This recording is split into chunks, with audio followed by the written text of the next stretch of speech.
Dish washer. ಈ dish washer ನಿಜವಾಗ್ಲೂ ಪಾತ್ರೆಗಳನ್ನು ನೀಟಾಗಿ ತೊಳೆಯುತ್ತಾ? ಈ ಡೌಟ್ ಎಲ್ರಿಗೂ ಇದ್ದೇ ಇರುತ್ತೆ. ಈ ವಿಡಿಯೋನಲ್ಲಿ ಡಿಶ್ ವಾಷರ್ಸ್ನ ತಗೊಳ್ಳೋದು ನಿಜವಾಗ್ಲೂ ವರ್ತಾ ಅಥವಾ ಇಲ್ವಾ, ಹಾಗೆ ಇದು ಪಾತ್ರೆಗಳನ್ನು ಕ್ಲೀನ್ ಮಾಡುತ್ತಾ, ಹಾಗೆ ಇಂಡಿಯನ್ ಕುಕ್ಕಿಂಗ್ಗೆ ಇದು ನಿಜವಾಗ್ಲೂ ಸೂಟ್ ಆಗುತ್ತಾ, ಇದೆಲ್ಲವನ್ನ ನೋಡೋಣ ಬನ್ನಿ. ಇವತ್ತು ನಾವು ಬಾಷ್ ಕಂಪನಿಯ ಸೀರೀಸ್ 4 ಡಿಶ್ ವಾಷರ್ನ ರಿವ್ಯೂನ ಕೊಡ್ತಿದ್ದೀವಿ. ಇದು 14 ಪ್ಲೇಸ್ ಸೆಟ್ಟಿಂಗ್ಸ್ ಇರುವಂತಹ ಡಿಶ್ ವಾಷರ್. ಅಂದರೆ ಇದರಲ್ಲಿ 14 ಪ್ಲೇಟ್ಸ್, 14 ಕಪ್ಸ್, 14 ಸ್ಪೂನ್ಸ್, 14 ಗ್ಲಾಸಸ್ ಇದೆಲ್ಲವನ್ನ ಇಟ್ಟು ವಾಶ್ ಮಾಡ್ಬೋದು. ನಿಮ್ಮ ಫ್ಯಾಮಿಲಿನಲ್ಲಿ 4ರಿಂದ 5 ಜನ ಇದ್ದರೆ 14 ಅಥವಾ 15 ಪ್ಲೇಸ್ ಸೆಟ್ಟಿಂಗ್ಸ್ ಡಿಶ್ ವಾಷರ್ನ ತಗೊಳ್ಳೋದು ಒಳ್ಳೆಯದು.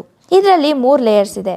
ಫಸ್ಟ್ ಲೇಯರ್ನಲ್ಲಿ ಎಲ್ಲ ಸ್ಪೂನ್ಸ್, ಸೌಟುಗಳು, ಚಿಕ್ಕ ಚಿಕ್ಕ ಸೈಜ್ನ ಕಪ್ಸ್ ಎಲ್ಲವನ್ನ ಇಡ್ಬೋದು. ಸೆಕೆಂಡ್ ಲೇಯರ್ನಲ್ಲಿ ಗ್ಲಾಸಸ್, ಬೌಲ್ಸ್, ಮೀಡಿಯಂ ಸೈಜ್ ಪಾತ್ರೆಗಳು, ಮಿಕ್ಸಿ ಜಾರ್, ಹಾಲಿನ ಪಾತ್ರೆ ಇದೆಲ್ಲವನ್ನ ಇಡ್ಬೋದು. ಹಾಗೆ ಈ ಬ್ಯಾಸ್ಕೆಟ್ನಲ್ಲಿ ಅಡ್ಜಸ್ಟಬಲ್ ಆಪ್ಷನ್ ಕೂಡ ಇದೆ. ಥರ್ಡ್ ಲೇಯರ್ನಲ್ಲಿ ದೊಡ್ಡ ಸೈಜ್ನ ಕುಕ್ಕರ್, ಕಡಾಯಿ, ಬೇರೆ ಪಾತ್ರೆಗಳು ಎಲ್ಲವನ್ನ ಒಂದ್ರ ಮೇಲೊಂದು ನೀರು ಬೀಳೋ ಹಾಗೆ ಜೋಡಿಸ್ಕೊಳ್ಬೋದು. ಈ ಡಿಶ್ ವಾಷರ್ನಲ್ಲಿ 2 ಸ್ಪ್ರಿಂಕ್ಲರ್ಸ್ ಇದೆ. ಇದರಿಂದ ಸೋಪ್ ಮತ್ತು ವಾಟರ್ ಎರಡೂ ಸ್ಪ್ರಿಂಕಲ್ ಆಗುತ್ತೆ. ಪಾತ್ರೆಗಳನ್ನು ಕಂಪ್ಲೀಟಾಗಿ ಲೋಡ್ ಮಾಡಿ ಒಂದು ಸಲ ಈ ಥರ ಸ್ಪ್ರಿಂಕ್ಲರ್ಸ್ನ ತಿರುಗಿಸಿ ಚೆಕ್ ಮಾಡಬೇಕು. ಯಾವುದಾದ್ರೂ ಪಾತ್ರೆ ಅದಕ್ಕೆ ಟಚ್ ಆಗ್ತಿದ್ರೆ ಅದನ್ನು ಸರಿ ಮಾಡಬೇಕು, ಇಲ್ಲಾಂದರೆ ಪಾತ್ರೆಗಳು ನೀಟಾಗಿ ವಾಶ್ ಆಗಲ್ಲ. ಪಾತ್ರೆಗಳನ್ನು ಲೋಡ್ ಮಾಡಿದ ಮೇಲೆ ನೆಕ್ಸ್ಟ್ ಇಂಪಾರ್ಟೆಂಟ್ ವಿಷಯ ಅಂದರೆ ಡಿಶ್ ವಾಷಿಂಗ್ ಲಿಕ್ವಿಡ್ ಅಥವಾ ಡಿಶ್ ವಾಷಿಂಗ್ ಡಿಟರ್ಜೆಂಟ್. ಡಿಶ್ ವಾಷಿಂಗ್ಗೆ ಯಾವ ಲಿಕ್ವಿಡ್ ಬೇಕಾದರೂ ಯೂಸ್ ಮಾಡ್ಬೋದಾ ಅಂತ ಕೇಳಿದರೆ ಇಲ್ಲ. ಇದಕ್ಕೆ ಅಂತಲೇ ಸ್ಪೆಷಲ್ ಆಗಿ ಡಿಶ್ ವಾಷಿಂಗ್ ಪೌಡರ್ ಸಿಗುತ್ತೆ, ಅದನ್ನೇ ಯೂಸ್ ಮಾಡಬೇಕು. ಇದರ ಜೊತೆಯಲ್ಲೇ ಪಾತ್ರೆಗಳಿಗೆ ಒಳ್ಳೆ ಶೈನ್ ಬರೋದಕ್ಕೆ ರಿನ್ ಸೈಡ್ನ ಯೂಸ್ ಮಾಡಬೇಕು. ಹಾಗೆ ನಿಮ್ಮ ಮನೆಯಲ್ಲೇನಾದರೂ ಹಾರ್ಡ್ ವಾಟರ್ ಬರ್ತಿದ್ರೆ ಡಿಶ್ ವಾಷರ್ ಸಾಲ್ಟ್ನ ಯೂಸ್ ಮಾಡಬೇಕು. ಡಿಶ್ ವಾಷರ್ನ ಕಂಪ್ಲೀಟಾಗಿ ಲೋಡ್ ಮಾಡಿದ ಮೇಲೆ ಡಿಶ್ ವಾಷಿಂಗ್ ಡಿಟರ್ಜೆಂಟ್ನ ಎಷ್ಟು ಹಾಕಬೇಕಂದ್ರೆ, ಜಾಸ್ತಿ ಪಾತ್ರೆ ಇದ್ದರೆ 2 ಸ್ಪೂನ್ಸ್ ಹಾಕಬೇಕು, ಹಾಗೆ ಕಮ್ಮಿ ಇದ್ದರೆ 1 ಸ್ಪೂನ್ ಸಾಕು. ಫಿಲ್ ಮಾಡಿದ ಮೇಲೆ ಸೆಟ್ಟಿಂಗ್ಸ್ನಲ್ಲಿ auto mode, eco mode, intensive kadai mode, quick wash ಈ ಆಪ್ಷನ್ಸ್ ಇದೆ. ನಾವಿವತ್ತು ಸೆಲೆಕ್ಟ್ ಮಾಡ್ತಿರೋದು ಕ್ವಿಕ್ ವಾಶ್. ಇದರಲ್ಲಿ ಪ್ರೀ ರಿನ್ಸ್ ಅವಶ್ಯಕತೆ ಇಲ್ಲ.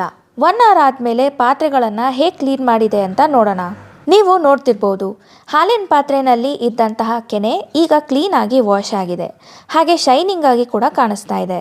ಕಡಾಯಿನೂ ತುಂಬ ನೀಟಾಗಿ ವಾಶ್ ಮಾಡಿದೆ. ಸೊ ಫೈನಲಿ ಕನ್ಕ್ಲೂಷನ್ ಏನಂದರೆ, ಡಿಶ್ ವಾಷರ್ ಇಂಡಿಯನ್ ಕುಕ್ಕಿಂಗ್ಗೆ ಸೆಟ್ ಆಗುತ್ತೆ. ಜನರಲಿ ಏನೇನು ಡೌಟ್ಸ್ ಬರುತ್ತೆ ಅಂದರೆ, ಇದರಲ್ಲಿ ಏನೇನು ಇಡ್ಬೋದು, ಏನೇನು ಇಡಬಾರ್ದು, ಅಂದರೆ ಯಾವ ಪಾತ್ರೆಗಳನ್ನು ಇಡಬೇಕು ಅಂದರೆ ಸ್ಟೇನ್ಲೆಸ್ ಸ್ಟೀಲ್ ಪಾತ್ರೆಗಳು, ಸೆರಾಮಿಕ್ ಪಾತ್ರೆಗಳು, ಗ್ಲಾಸ್ ಪಾತ್ರೆಗಳು ಇದೆಲ್ಲನ ಇಡ್ಬೋದು. ಯಾವ್ದು ಇಡಬಾರ್ದು ಅಂದರೆ aluminium, non stick, cost iron ಅಥವಾ ಐರನ್, ಹಾಗೆ ಪ್ಲಾಸ್ಟಿಕ್ ಪಾತ್ರೆಗಳನ್ನು ಇದರಲ್ಲಿ ಇಡಲೇಬಾರ್ದು. ಇನ್ನು ಅದು ಬಿಟ್ಟರೆ ಬೇರೆ ಡೌಟ್ಸ್ ಏನಪ್ಪ ಅಂದರೆ, ಇದಕ್ಕೆ ನೀರು ಜಾಸ್ತಿ ಖರ್ಚಾಗುತ್ತಾ?